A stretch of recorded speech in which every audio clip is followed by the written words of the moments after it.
हरे कृष्णा, राधे राधे। आप सभी भक्तों का हमारे YouTube चैनल में स्वागत है। तो दोस्तों, विजया एकादशी की कथा हम आपके लिए लाए हैं। इससे पहले हम बताएंगे कि विजया एकादशी का व्रत आपको कब करना है और कब पारण समय होगा। विजया एकादशी का व्रत फागुन माह की कृष्ण पक्ष की एकादशी को रखा जाता है। इस विजया एकादशी 16 फरवरी और 17 फरवरी दोनों दिन मनाई जाएगी।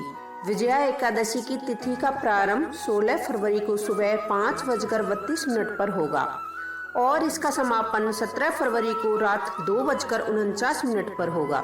उदय तिथि के अनुसार विजया एकादशी 16 फरवरी को ही मनाई जाएगी। वैष्णव समुदाय की एकादशी 17 फरवरी को मनाई जाएगी। विजया एकादशी का पारण 17 फरवरी को सुबह 8:01 से लेकर 9:13 तक रहेगा। दोस्तों, अब हम कथा प्रारंभ करते हैं। युधिष्ठिर बोले, हे जनार्दन, फागुन मास के कृष्ण पक्ष की एकादशी का नाम क्या है तथा उसकी विधि क्या है, जो विस्तार पूर्वक कहिए। भगवान श्री कृष्ण बोले, हे राजन, फागुन मास की कृष्ण पक्ष की एकादशी का नाम विजया एकादशी है। इस व्रत के प्रभाव से मनुष्य को विजय प्राप्त होती है। इस विजया एकादशी का महत्व के श्रवण व पठन से समस्त पापों का नाश होता है। एक समय देव ऋषि नारद जी ने ब्रह्मा जी से कहा, महाराज, आप मुझ पर फागुन मास के कृष्ण पक्ष की विजया एकादशी का व्रत विधान बताइए।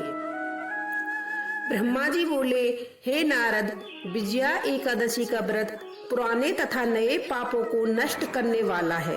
यह समस्त मनुष्यों को विजय प्रदान करने वाला है। अब इसकी विस्तृत कथा सुनिए। त्रेता युग में जब मर्यादा पुरुषोत्तम रामचंद्र जी ने वनवास के समय श्री लक्ष्मण जी तथा सीता जी सहित पंचवटी में निवास किया, तब वहां पर रावण सीता जी का हरण कर ले गया।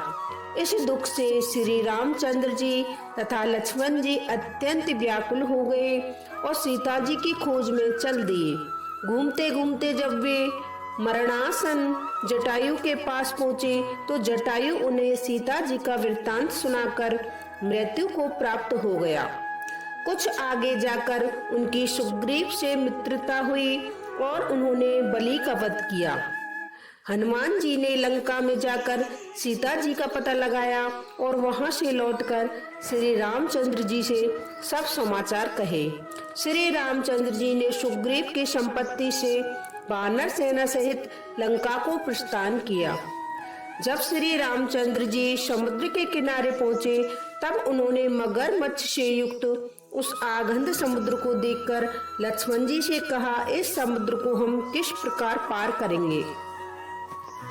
तब लक्ष्मण जी बोले, हे पुरुषोत्तम, आप आदि पुरुष हैं, सब कुछ जानते हैं।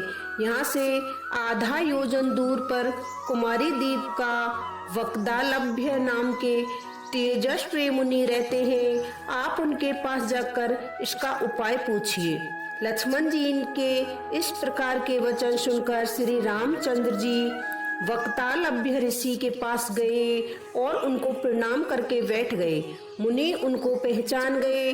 उन्होंने मनुष्य रूप धारण किए मर्यादा पुरुषोत्तम से पूछा, हे राम, आपका आना कैसे हुआ। श्री रामचंद्र जी कहने लगे, हे ऋषिवर, मैं अपनी सेना सहित यहाँ आया हूँ और राक्षसों को जीतने के लिए लंका जा रहा हूँ। आप कृपा करके समुद्र पार करने का कोई उपाय बताइए। वक्तालभ्य ऋषि बोले, हे राम, फागुन मास के कृष्ण पक्ष की एकादशी का व्रत करने से निश्चय ही आपकी विजय होगी।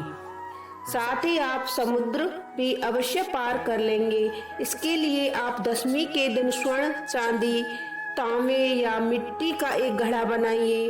उस घड़े को जल से भरकर तथा 5 पल्लव रख वेदिका पर स्थापित करें। उस घड़े के नीचे सतनजा 7 अनाज मिले हुए आदि ऊपर जौ रखें। उस पर श्री नारायण भगवान की स्वर्ण मूर्ति स्थापित करें।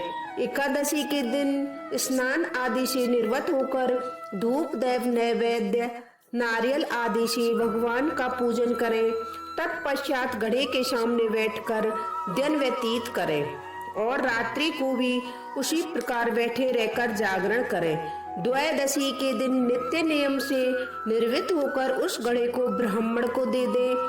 हे राम, यदि तुम इस प्रकार व्रत को सेनापतियों सहित करेंगे तो तुम्हारी विजय अवश्य होगी। श्री रामचंद्र जी ने विधि पूर्वक इस व्रत को किया और इसके प्रभाव से दैत्यों पर विजय प्राप्त की।